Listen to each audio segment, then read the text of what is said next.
Good morning to all students. Today our topic is anti-thrombotic agents. क्या होते हैं anti thrombotic agents? Anti thrombotic agents पढ़ने से पहले मेरे चैनल को सब्सक्राइब करें और लाइक और शेयर करें। तो आइए डिस्कस करते हैं anti thrombotic agents. Anti thrombotic agents पढ़ने से पहले हम लोग थ्रोम्बोटिक्स का मीन्स हम लोग जान लें कि ये होता क्या है। थ्रोम्बोटिक्स थ्रोम्बोस मतलब थ्रोम्ब्स, एक प्रकार का ब्लड का क्लोट बन जाना, थ्रोम्बोसिस हो जाना, जम जाना, एग्रीगेशन हो जाना। अब उस एग्रीगेशन को हटाना, रिमूव करना एंटी थ्रोम्बोटिक एजेंट्स कहलाते हैं।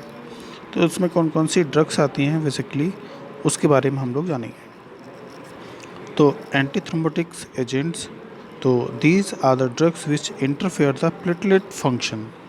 ऐसी ड्रग्स जो प्लेटलेट फंक्शन में इंटरफेयर करी हैं और वो क्या करेंगी, useful in the prophylaxis thrombolytics disorder. जितने भी ये थ्रोम्बोलिटिक्स डिसऑर्डर्स हैं उसमें यूज़फुल होंगी। तो these drugs act on different target and interfere with the platelet function. Different target sites पे ये अपना फंक्शन करती हैं। ऐसे ही क्लिनिकल जो इम्पोर्टेंस होते हैं एंटी प्लेटलेट्स ड्रग्स के, तो डिफरेंट हमारे ड्रग्स हैं जो नीचे मेंशन की गई हैं, जैसे एस्प्रिन है, डाइप्रोक्सिमॉल है, एसिटिक्लोपिडीन्स है, क्लोपिडोग्रेल्स हैं। ऐसे तमाम प्रकार की हमारी इसमें ड्रग्स दी हैं। अब इसमें एक आता है इनविट ADP and fibrinogen induce platelet aggregation. एक इनविट करता है एडीपी के फंक्शन को और फाइब्रोजन इंड्यूस प्लेटलेट एग्रीगेशन करता है। सेकेंड जो है हमारा इनविट GP and second and third glycoprotein का रिसेप्टर्स हैं उनको इनहिबिट करेगा। और ये दोनों चीज़ें इनहिबिट होंगी तो हमारा जो एंटी थ्रोम्बोटिक है वो हमारी प्रोसेस अफेक्ट होगी।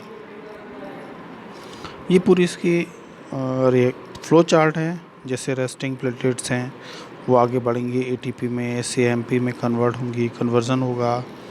देन आगे वो प्लेटलेट एडिशन होगा, एडिशन होने के बाद प्लेटलेट एक्टिवेशन होगा, प्लेटलेट एग्रीगेशन होगा। देन जो ग्लाइकोप्रोटीन्स हैं सेकंड एंड थर्ड रिसेप्टर्स वहाँ पे बाइंडिंग होगी एंड बाइंडिंग करने के बाद फाइनली जो फाइब्रोनेजिन प्लेटलेट्स फाइब्रिजेशन होगा उसमें फाइब्रोनोलाइसिस होगी, मतलब प्लेटलेट एग्रीगेशन को रिमूव करके वो क्लोटिंग फैक्टर की तरफ आगे बढ़ेगा। अब इसमें एक ड्रग है एस्प्रिन। अब एस्प्रिन का जो मेन फंक्शन है, aspirin is a non steroidal anti inflammatory drug. It also act the platelet aggregation inhibitors. एक प्रकार का इनहिबिटर्स है एस्प्रिन जो कि non steroidal anti inflammatory drugs में आता है। इसका मैकेनिज्म क्या है, acetylates and the inhibit the enzyme COX-1 and TXA2 is a major arachidonic acid produced generated by platelet aggregation and cannot be synthesized fresh enzymes। अब जो थ्रोम्बोक्सेन्स है वो क्या करेगा, थ्रोम्बोक्सेन्स ए सिंथेसिस करके वो क्या करेगा, कन्वर्जन करेगा। और कौन इसमें हेल्प करेगा, COX-1 इनहिबिटर्स। तो वो क्या करेगा, formation is suspended at a very low dose and till fresh platelet are formed. As result clot is a not formed. और जो हमारा ब्लड है वो क्लोट हो जाएगा और वो प्रॉपरली उस पर एग्रीगेशन कर लेगा। अगर एग्रीगेशन हो जाएगा तो प्रॉब्लम हो जाएगी, ब्लड हमारा एक जगह इकट्ठा होकर वो जम जाएगा। उसको ना जमने देना तो हम एस्प्रिन देते हैं। एस्प्रिन क्या करेगा, जो एग्रीगेशन हो रहा है उसको रिमूव करेगा और रिमूव करके वो पतला कर देगा और पतला करके वो ट्रांसफ़र कर देगा आगे। फार्माकोलॉजिकल एक्शन इसका है, aspirin induce prolongation of bleeding time last 5 to 7 days। Aspirin खाने से एक डिसऑर्डर भी है, जो हमारा ब्लड है वो पतला हो जाता है और जो ब्लीडिंग टाइम है वो थोड़ा सा बढ़ जाता है। Effect of daily dose cumulated assays has not been shown that dose as low of 40 mg per day have the effect on platelet aggregation।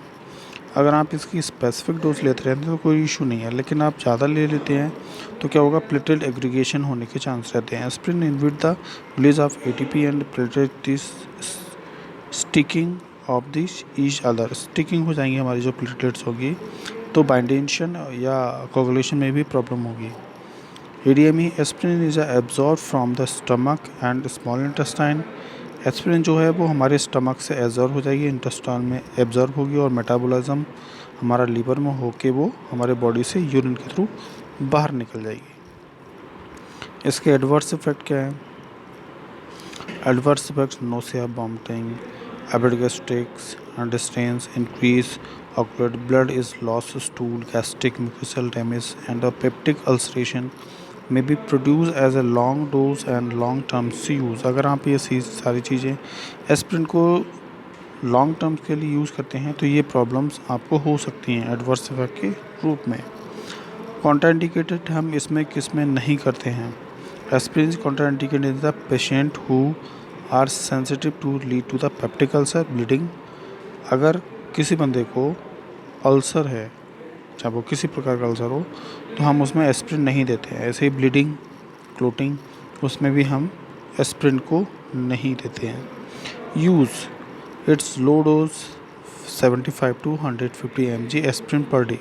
एक दिन में आप 75 से 150 mg ले सकते हैं as per recommended doctors.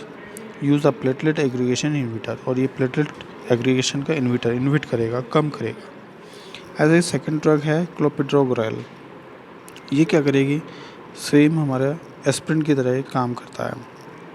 Closely related thienopyridines that is also block platelet aggregation को block करेगा।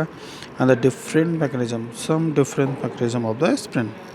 Mechanism same, drug with the bind of ADP as receptors to platelet and thereby the inhibit the activation of the glycoprotein second and third receptors, वहाँ जाके bind करेगी और fibrinogen to each other. Pharmacological action इसका क्या है? Irritable, inhibit platelet function को और platelet aggregation को अफेक्ट करेगा।